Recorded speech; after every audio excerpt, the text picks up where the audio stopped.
بھارت کا Mumbai high court نے 2006 کا ٹرین بم حملہ کا سارا 12 ملزمانہ بری کر چھڑے ہوئے ہے۔ فیصلہ میں استغاثہ کی طرفوں قابل اعتماد شہادت پیش کرنا ناکامی کو حوالہ دیتا ہوا تقریباً 2 دہائی پہلا موت اور عمر قید کی سزا نہ ختم کر چھڑے ہوئے ہے۔ اس فیصلہ نے بھارت کا نظام عدل میں موجود فرقہ وارانہ تعصب پر سخت غم و غصوں اور تازہ بحث چھیڑ چھڑی ہے۔ فیصلہ پر انسانی حقوق کا کارکنہ اور تجزیہ نگارہ نے تنقید کرتا ہوئے کیوں ہے کہ اس کیس تو ایک پریشان کن صورتحال کی عکاسی ہوا ہے کہ مسلمانہ بغیر کسی ٹھوس ثبوت کے ہمیشہ دہشت گردی کا واقعات ماں مجتہجڑ ماں پھنسائے گئے ہے، جبکہ ہمیشہ دیکھے گئے ہے کہ ایسا واقعات کے پیچھے ہندو انتہا پسندہ کو تانوں بانوں نکلے ہوئے ہے۔ تجزیہ نگارہ نے خبردار کی ہے کہ پہلا تو پسماندہ طبقہ نہ قربانی کو بکرو بنانا نہ صرف انصاف کو قتل ہے بلکہ بھارت کی سیکولر بنیادوں کی قیمت پر اکثریتی بیانیہ نہ تقویت دینو ہے۔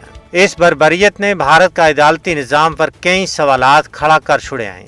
اگر ملزمان بے گناہ تھا تو ان کی طویل قید ایک سنگین ناانصافی تھی۔ اگر گرفتاری شفاف اور غیر جانبدار تحقیق تو بغیر کی گئیں تو یہ واضح طور پر اقلیتوں کے نال امتیازی سلوک کی عکاسی کرے۔ یہ محض ایک عدالتی فیصلوں نہیں بلکہ ایک ادارہ جاتی رویہ کی جھلک ہے جیڑی اکثر مخصوص طبقہ کے نال انصاف کے بجائے تعصب کو ثبوت پیش کرے۔